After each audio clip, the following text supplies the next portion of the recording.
ఈరోజు ప్రభుత్వం పాలన ఎట్లుందంటే ప్రజలు ఓటేసిన తర్వాత ఏం చేయాలో కూడా అర్థం కావట్లేదు. హామీలు అయితే ఇచ్చుకుంటూ పోయాడు. ఆయన సర్వీసులోకి రాకముందు ఎన్నో చెప్పాడు. ఈరోజు వచ్చిన తర్వాత ప్రజల పరిస్థితి చాలా దారుణంగా తయారైంది. ఉదాహరణకి కొన్ని విషయాలు మాట్లాడుకుందాం. జగనన్న కాలనీలు అనేవి ఇచ్చాడు.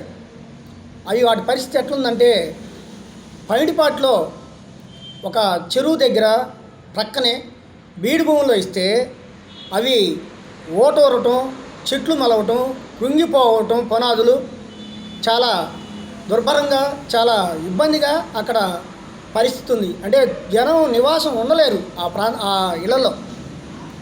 ఎక్కడైతే తక్కువ వస్తుందో రేటు అక్కడ కొనిచ్చి ఎక్కువ రేటు బిల్లులు చేసుకున్నారు ఈ పార్టీలో కొనసాగుతున్న రాజకీయ నాయకులు. అట్లాగే రాయినోతలు కూడా అదే పరిస్థితి.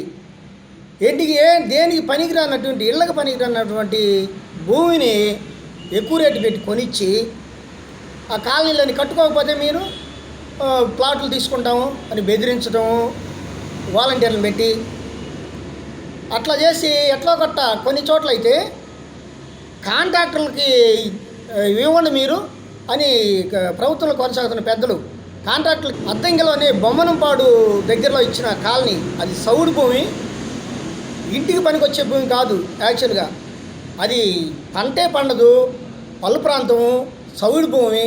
వాళ్ళ పరిస్థితి ఎట్టుందంటే కొన్ని కుంగిపోయినాయి. పునాదులు ఎంత తీసినా కానీ గట్టు చిక్కదు. ఎంత లోతు తీసినా సౌడు తప్పితే ఏమీ లేదు. ఉదాహరణకి మనం అక్కడ వెళ్ళి చూస్తే స్లాబులు కుంగి ఉండి మీరు చూడండి, ఎవరైనా వెళ్ళి కుంగిపోయినాయి. అదేమంటే